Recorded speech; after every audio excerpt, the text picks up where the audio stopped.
Chanakya IAS academy में आप सभी का स्वागत है। आज हम बात करेंगे लिव रिलेशन पर रेप नहीं।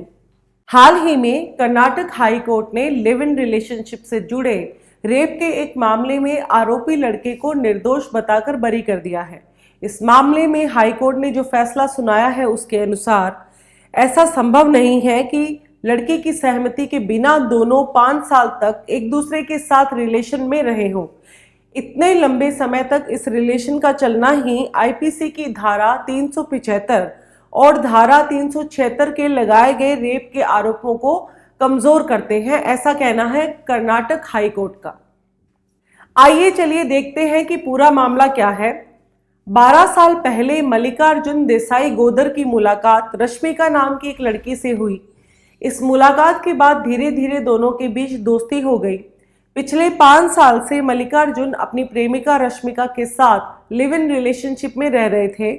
जाति अलग होने की वजह से दोनों की शादी नहीं हो पाई।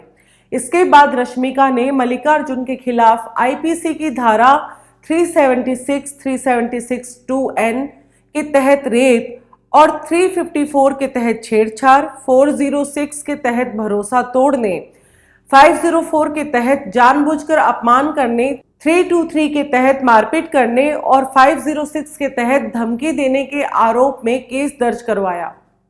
लड़की ने बताया कि मल्लिकार्जुन ने शादी के झूठे वादे कर उसके साथ संबंध बनाए, इसलिए वह रेप का आरोपी है।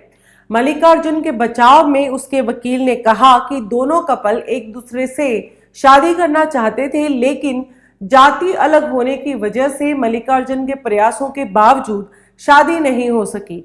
आखिरकार उनकी रिलेशनशिप टूट गई। ऐसे में मल्लिकार्जुन के खिलाफ रेप का ये आरोप सही नहीं है।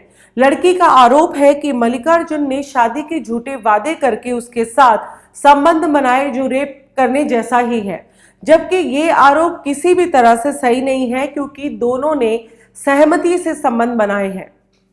अब इस पूरे मामले पर हाईकोर्ट का क्या मत है? इस मामले पर कर्नाटक हाईकोर्ट की सिंगल बेंच के सामने सुनवाई हुई थी। इसके बाद फैसला सुनाते हुए जस्टिस एम नागा प्रसन्ना ने कहा कि मुमकिन है कि लड़की ने शख्स को संबंध बनाने की इजाजत 1, 2 या 3 बार नहीं बल्कि 5 साल में कई बार दी होगी। केस की चार्जशीट में इस बात का जिक्र है कि दोनों एक दूसरे से प्यार करते थे। ऐसे में यह नहीं कहा जा सकता कि महिला की इच्छा के बिना ये सब संभव है। इसके साथ ही जस्टिस नाग प्रसन्ना ने लड़के के खिलाफ आईपीसी की धारा 376, 376 2N, 354, 406 और 504 के तहत लगाए गए रेप, सुनियोजित धोखाधड़ी, छेड़छाड़ और धमकी के आरोपों को खारिज कर दिया है।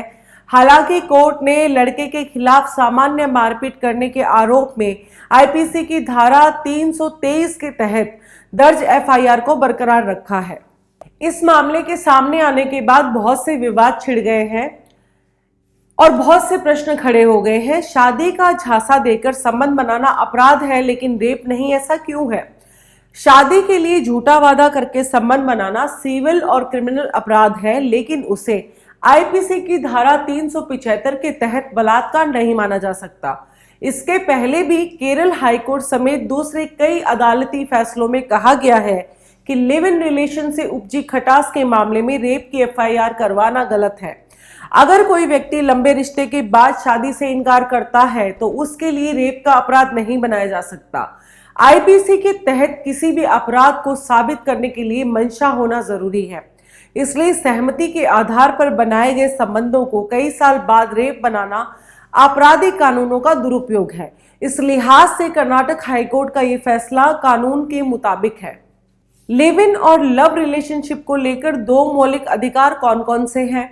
तो भारत में इस तरह के लव रिलेशनशिप या लिव इन रिलेशनशिप को लेकर कोई कानून नहीं है। ऐसे में अदालतें मौजूदा कानून की व्याख्या करके और पहले के फैसलों के जरिए इस तरह के मामलों में फैसला सुनाती है। 1978 में बद्री प्रसाद और डिप्टी डायरेक्टर ऑफ कंसोलिडेशन के केस में सुप्रीम कोर्ट ने कहा कि रिलेशन और लिव इन रिलेशनशिप को लेकर भले ही कानून नहीं है, लेकिन ये उम्र, सहमति और कंसेंट जैसी चीजों पर निर्भर करता है। देश में रिलेशनशिप और लिव इन रिलेशनशिप की व्याख्या मुख्य रूप से 2 मौलिक अधिकारों के कानून पर निर्भर करती है। पहला है अनुच्छेद 19A, बोलने और अभिव्यक्ति की स्वतंत्रता का ये अधिकार देता है। दूसरा है अनुच्छेद 21, जो कि जीवन और व्यक्तिगत स्वतंत्रता का अधिकार देता है और ये सभी भारतवासियों का ये मूल अधिकार है। ये दोनों कानून हर इंसान को ये अधिकार देते हैं कि वह अपनी जिंदगी पूरी आज़ादी के साथ अपने तरीके से जी सकता है, जब तक कि कोई कानून उसे ऐसा करने से नहीं रोकता हो। एक इंसान जिसके साथ और जैसे चाहे रह सकता है।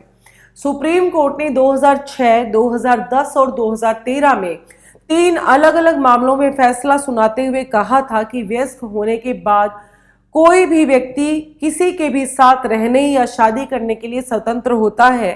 कोर्ट के इस फैसले के बाद भारत में रिलेशनशिप में साथ रहने वालों को कानूनी मान्यता मिल गई थी। लव रिलेशनशिप और लिव इन रिलेशनशिप में क्या अंतर होता है? लव रिलेशनशिप में 2 अडल्ट एक दूसरे से प्यार करते हैं लेकिन साथ नहीं रहते हैं। वहीं लिव इन रिलेशनशिप में 2 बालिग या अडल्ट आपसी सहमति से एक दूसरे के साथ रहते हैं। उनका रिश्ता पति पत्नी की तरह ही होता है, लेकिन वो दोनों एक दूसरे के साथ शादी के बंधन में नहीं बंधे होते हैं। एक सवाल ये है कि लिव इन में रहने वाला पुरुष अगर अपनी महिला पार्टनर के साथ मारपीट करे तो क्या होगा? इसका जवाब है, महिला पार्टनर ऐसी सिचुएशन में घरेलू हिंसा एक्ट की धारा 12 के तहत उस पर केस दर्ज करवा सकती है। इसकी शिकायत डायरेक्ट मजिस्ट्रेट को की जा सकती है। इसके अलावा घरेलू हिंसा एक्ट की धारा 18 के तहत महिला पार्टनर प्रोटेक्शन ऑर्डर की भी डिमांड कर सकती है। मजिस्ट्रेट पूरे मामले को सुनकर जो भी फैसला सुनाते हैं, अगर उस फैसले को पुरुष नहीं मानता है तो उसे 1 साल की सजा या 20,000 का जुर्माना या धारा 31 के तहत दोनों तरह की सजा हो सकती है। लिव इन में पैदा होने वाले बच्चों के क्या अधिकार हैं? अगर लिव इन रिलेशनशिप में रहने वाले दोनों पार्टनर में से कोई भी एक पहले से शादीशुदा हो, तब भी क्या उसे लिव इन में रहने का अधिकार है? तो इसका जवाब है, लिव इन में 2 ऐसे ही लोग रह सकते हैं जिनकी पहले से कोई शादी ना हुई हो, 2 तलाकशुदा लोग या फिर जिसके पार्टनर की मौत हो चुकी हो, ऐसे लोग लिव इन में साथ रह सकते हैं। क्या लिव इन रिलेशनशिप में रहते हुए भी कोई बच्चा गोद ले सकता है? तो लिव इन में रह रहे लोग अलग अलग नियमों के तहत बच्चा गोद ले सकते हैं। लिव इन में रहने वालों का कोई रजिस्ट्रेशन नहीं होता है। ऐसे में लड़का या लड़की व्यक्तिगत तौर पर बच्चा गोद लेकर साथ रह सकते हैं। लिव इन में रिलेशन में संपत्ति के बंटवारे को लेकर क्या कोई नियम है? रिलेशनशिप से अलग होने पर गुजारा भत्ता की मांग लंबे समय से चल रही है। इस तरह की मांग करने वालों का कहना है कि सुप्रीम कोर्ट के जजमेंट में लिव इन को मान्यता मिली है, ऐसे में अब इसे भी मान्यता मिलनी चाहिए। दूसरा है, लिव इन में रहने वाले 2 लोगों की संपत्ति और उस पर दावे को लेकर कोई कानून नहीं है। ऐसे में 2 लोग जो लिव इन में हैं उनकी संपत्ति पर उनका ही अधिकार होता है। और तीसरा है कि लिव इन में पैदा होने वाले बच्चे अपने माँ बाप के अलग होने के बाद दोनों से संपत्ति की मांग कर सकते हैं। इसके साथ ही आज का हमारा ये टॉपिक यहीं पर कंप्लीट होता है। हम कल फिर मिलेंगे एक नए टॉपिक के साथ। आप हमारे यूट्यूब चैनल को लाइक, शेयर और सब्सक्राइब जरूर करें। Thank you so much. Don't forget to like, share and subscribe to our channel and press the bell icon to never miss an update.